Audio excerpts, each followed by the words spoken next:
Coogs House, the Houston Cougars have a big chance to get back on track with a big game on Tuesday night.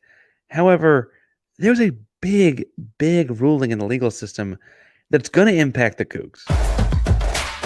You are Locked On Cougs, your daily podcast on the Houston Cougars, part of the Locked On Podcast Network, your team every day.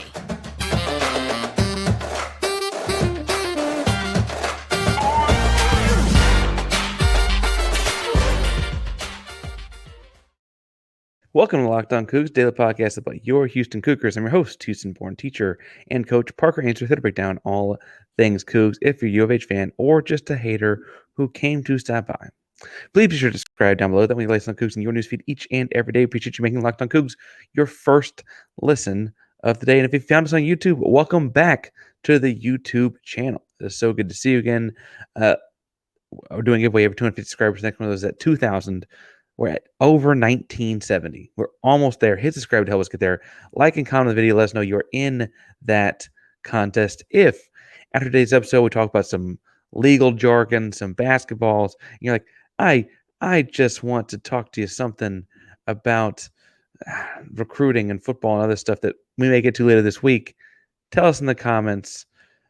When it comes to exercising, first, exercise is good for you. But second, do you prefer to do it first thing in the morning or at the end of the day? Now, today's episode is going to be looking at a couple of things. One, I want to spend the second segment and third segment previewing Houston versus Oklahoma State.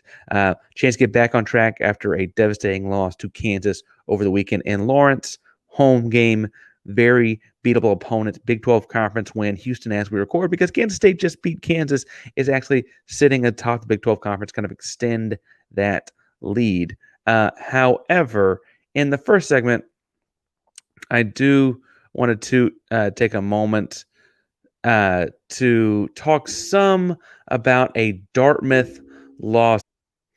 On Monday, it was officially ruled that Dartmouth men's basketball players can legally be considered employees. Now, since the days of Ed O'Bannon, or I guess you can go back further, like the Fab Five, the discussion about if these college athletes are employees has kind of been a national, hotly contested topic. And I don't mean to be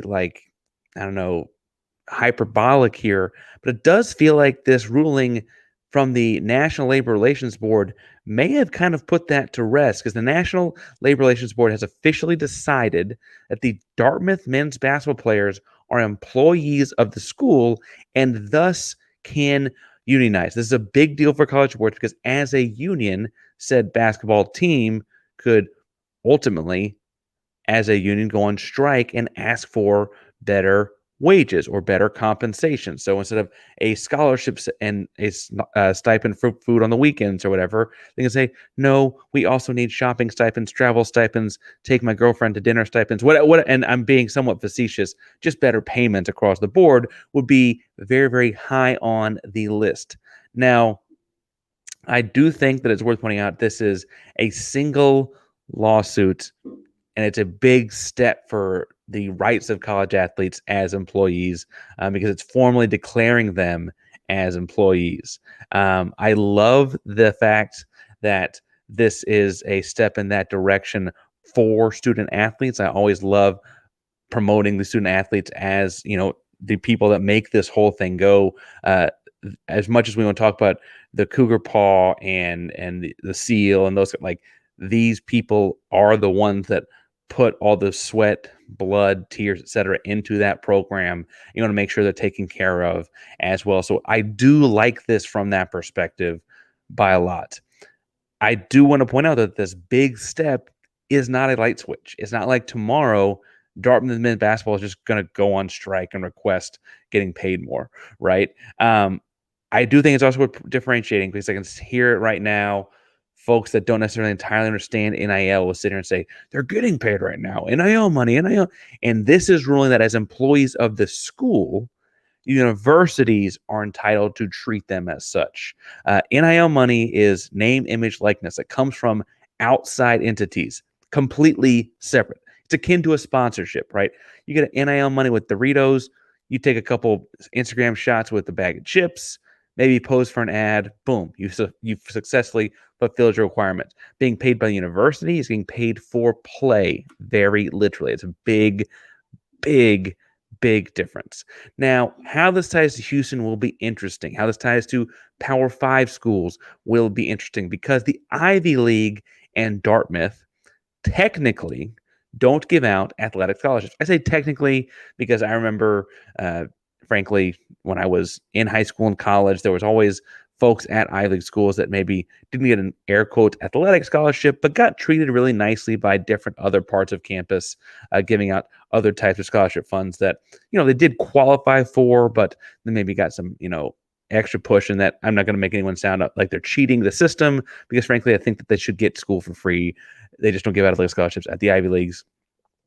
But that does put them in a different category because categorically, those student athletes, Dartmouths, cannot say they're receiving a scholarship for play, right? And so that does make the argument a little bit different than a Power Five institution where the schools say, well, we're giving them XYZ amount of dollars in scholarship money to play for the university. That changes things up a little bit.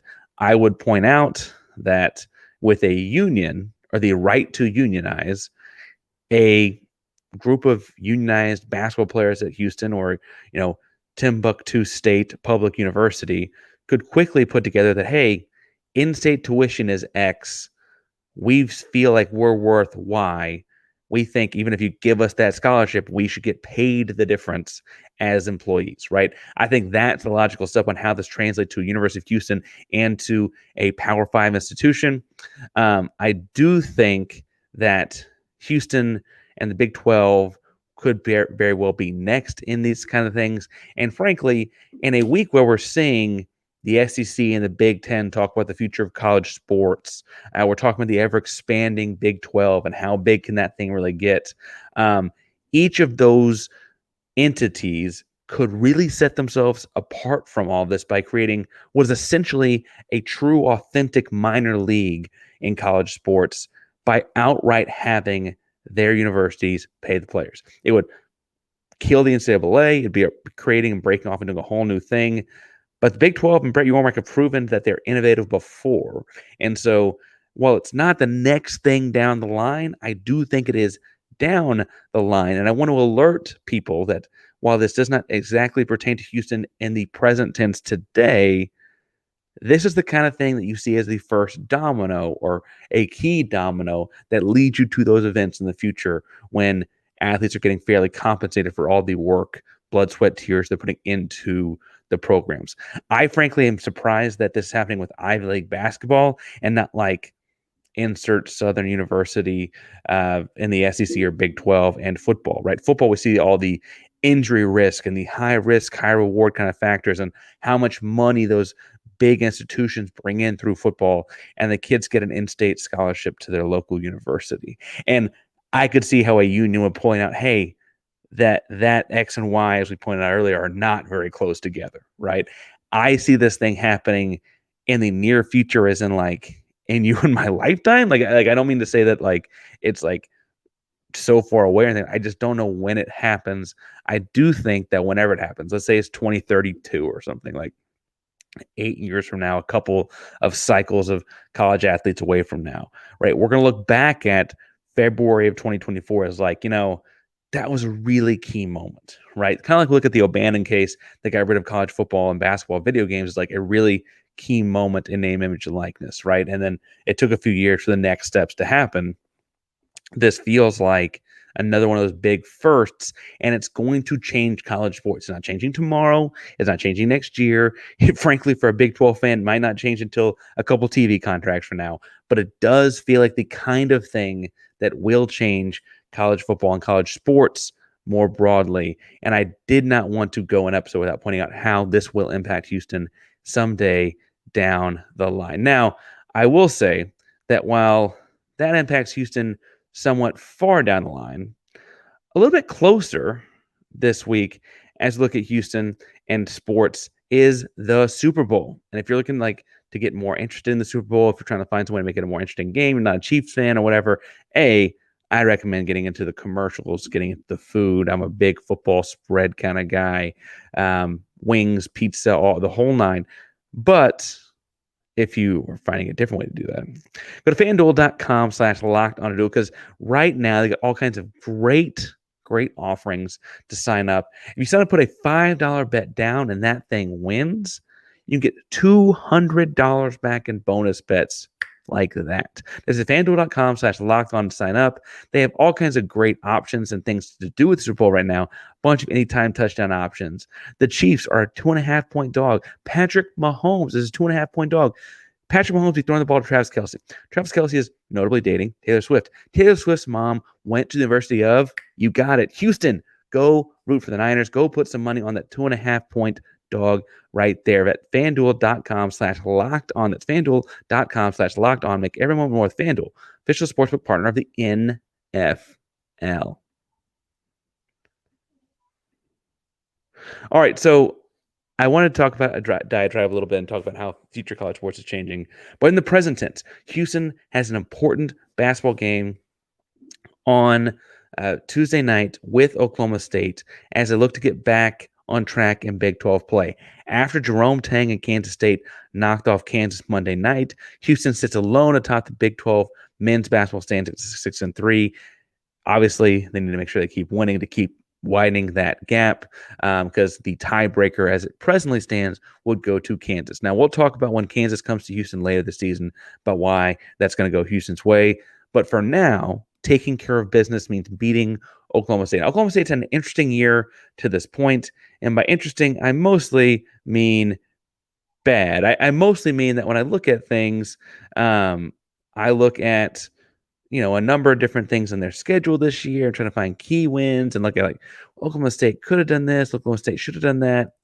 But frankly, key wins and key games from Oklahoma State were really, really, really difficult to find. I mean, you're talking about an Oklahoma State team that honestly lost to Abilene Christian, lost by 2 to St. Bonaventure, by 2 in overtime to Notre Dame.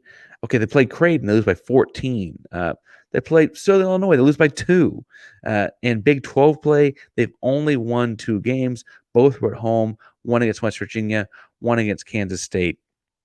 For what it's worth, they also lost to Kansas State when they played them in the Little Apple. So it's hard to really gauge what to look at when you're looking at the Oklahoma State game, this Oklahoma State team, because not a whole lot of their wins jump off the paper. It's like, oh, what did they do right in that one? How am I going to go watch that one? What am I going to go see? And so I've admittedly don't feel like I've seen them play their best, because I've kind of just gotten to watch them in a handful of instances where I was getting ready for other games. Like they played Kansas fairly close to when Houston played Kansas. So one of the games I watched getting ready for the Kansas game was Kansas and Oklahoma State, right? I think Texas Tech was in the same vein, if I'm not mistaken.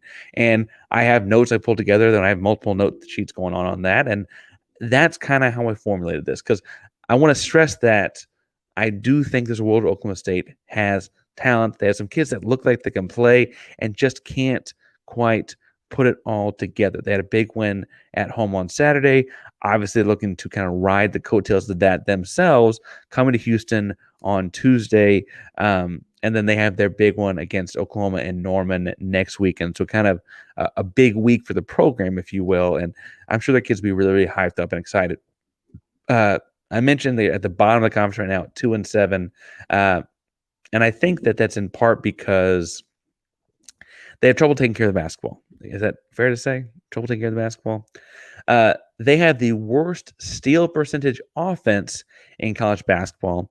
And what bodes poorly for them is Houston has the best steal percentage defense, or second best, I guess, by statistics, in steal percentage defense in college basketball. That means percentage of possessions that end in a steal.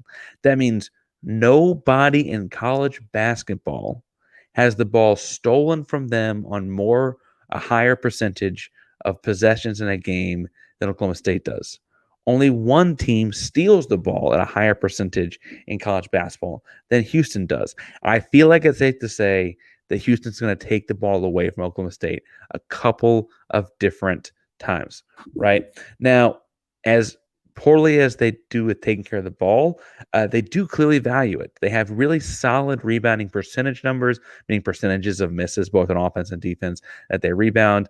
And frankly, they have middle of the road, just above average raw rebounding numbers and statistics across the board as well. When I wrote down and was pulling things together from games I watched them play, I did point out that they very clearly were like a hustle, scrappy team, but other defensive breakdowns led to them, like we talked about with Kansas on Saturday for Houston, not having a whole lot of chances to rebound the ball from an opportunity standpoint. I mean, frankly, if you're not great defense, they're not going to miss many shots, right? Now, I look at them and think that this is a game that Houston should win. Houston, for all their faults in the Kansas game, is a extremely talented basketball team. They're playing at home. They should have a great crowd. This is the only home game this week for the Cougs.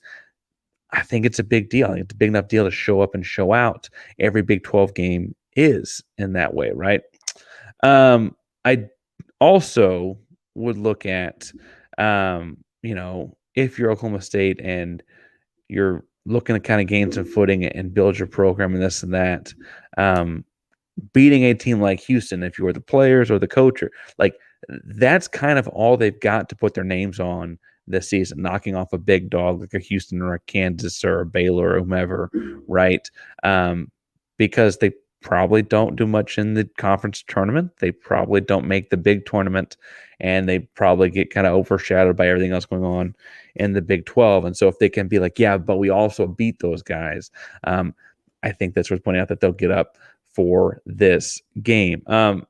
Schematically, as in terms of their offense, I was impressed by two things they did. They drive the baseline and do a great job with multiple guards. So I think it's schematics and beating the help coming from the backside and then kick into the corner. They do a great job of seeing when that pass is there. And the corner guy is always moving and catching it on the move, evading the defense as he does so, which makes it a rhythm timing type of play and pass that I think do a pretty good job of going corner to corner along that baseline. I also think I I hesitate to call it a play because it feels more like quick actions, like we talk about Houston runs quick actions and not more formal sets. But Oklahoma State's offense is really humming and at its best when they're flipping sides of the floor, meaning they're making the defense go from the left side to the right side and kind of hitting the middle and then kicking the other side and back and forth, the constant rotation. Do a really good job of when the ball is kicked from one side to the other, attacking gaps and a rotating defense. Houston, admittedly, is a very talented defense, does not have a whole lot of those gaps, and is super athletic and quick in covering up those gaps.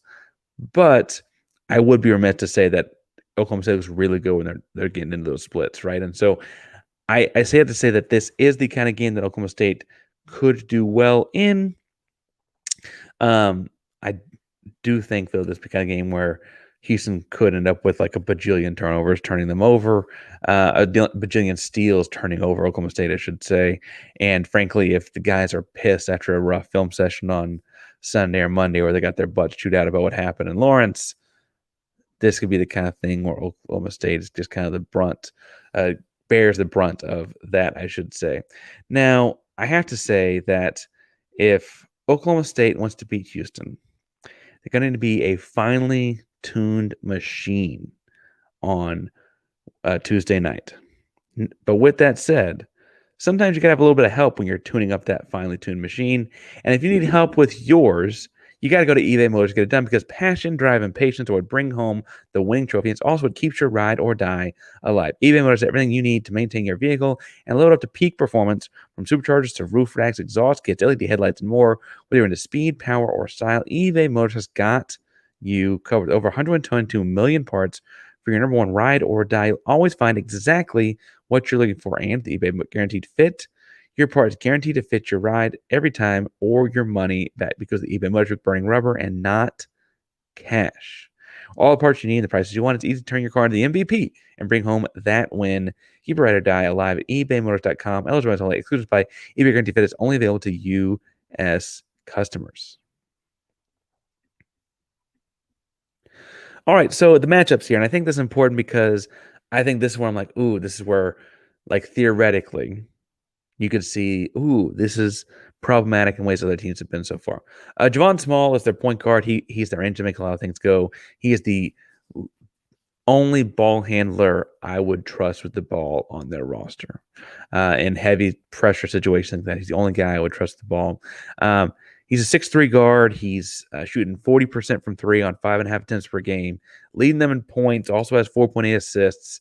And it should tell you something about their team that I think he's the one I trust dribbling the ball the most, and he's got 2.5 turnovers per game. Right. Jamal Shead will pull that matchup. If you find somewhere where the over/under set at 2.5 turnovers, because that's Javon Small's average, I would take the over. I think Jamal is going to drive this guy nuts, but I do think that matchup is the one where he shoots 40% from three on over 5.5 attempts per game. That's kind of match where, like, let's just say he has a hot shooting day and to shoot 60% someday. He's a little bit taller than Jamal, he's just at the top of it or whatever. You could talk me into that being a problematic moment, right? So got to keep an eye on that one. I will say, because last year Kelvin always ran zone when I said they wouldn't. I don't think Houston runs zone a single play this game.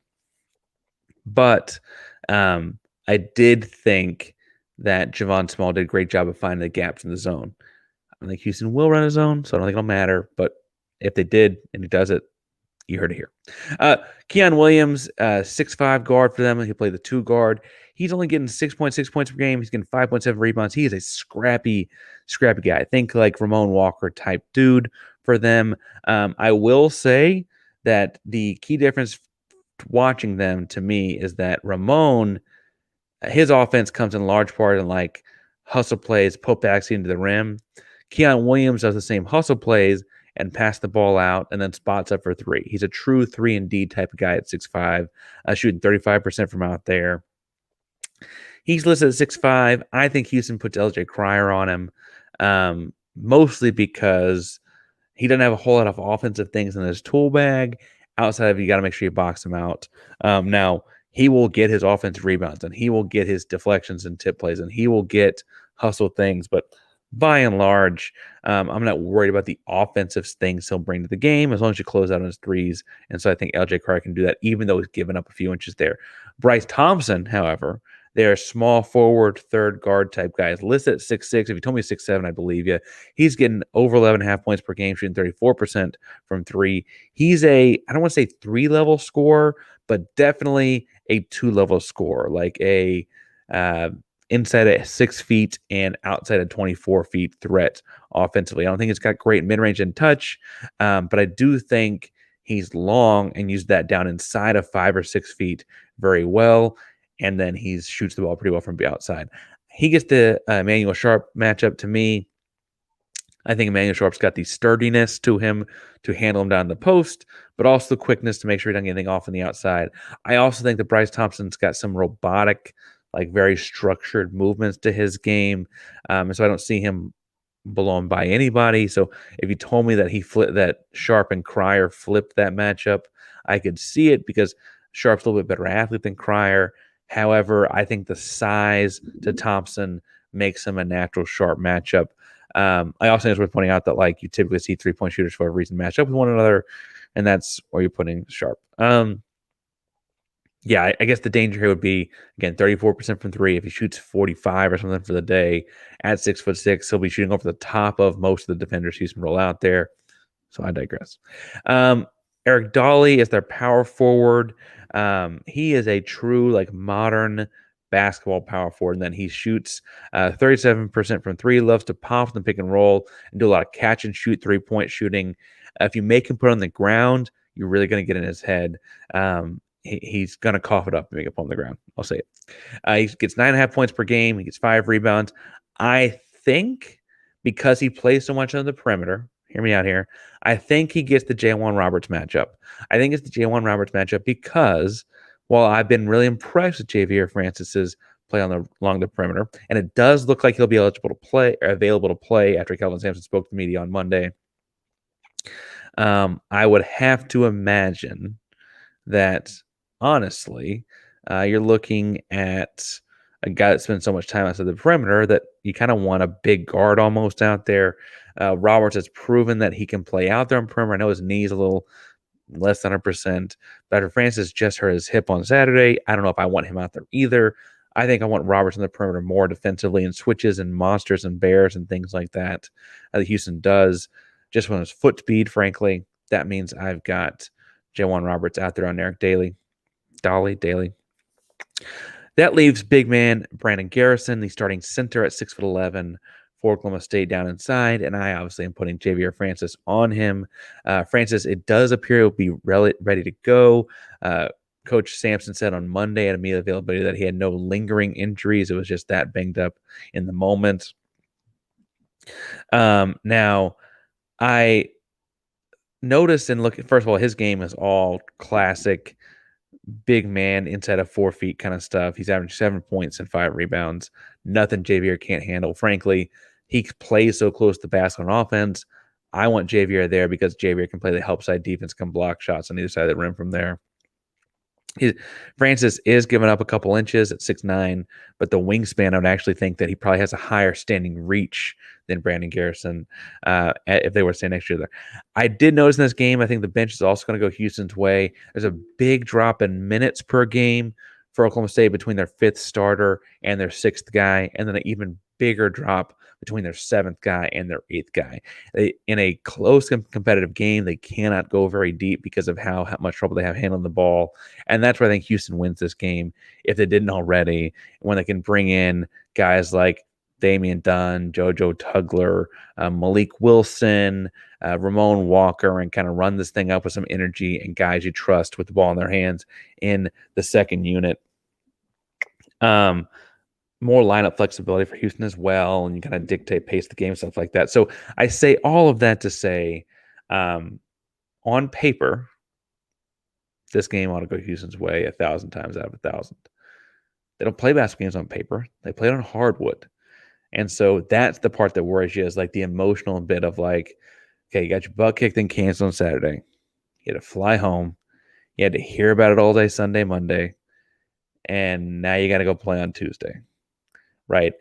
You saw Kansas lose to Kansas State with a similar kind of letdown on Monday night. So maybe that's a warning shot. I mean, that's something you see out there to say, hey, this can happen to anyone. Or maybe it's a sign of just how hard it is to win this league. And hopefully it's the former for Houston. But I hesitate to say never because of that. So I am going to pick Houston. I'm going to pick Houston by 22, let's say 77-55. But I could be convinced of it being much closer than that just because it is the Big 12. If you think I'm ludicrous, if you think I'm wrong, if you think I'm being too nice, or if you think Dartmouth and that whole thing has nothing to do with Houston, feel free to tell me in the comments down below. We'll talk about it. Find me on all kinds of social media too. I'll talk about it there at Painsworth512, PAINSWORTH 512 on X, Instagram, Blue Sky, Threads. I'm on TikTok. I only post videos on TikTok. I don't know how to DM, I guess. Anyway, find me on social media at Pains512. We'll talk about anything you want Houston sports related. Thank you all so much for tuning in today and making us your first listen. Locked on Coogs is a primary Locked On podcast network. That means your team every day. Go Coogs.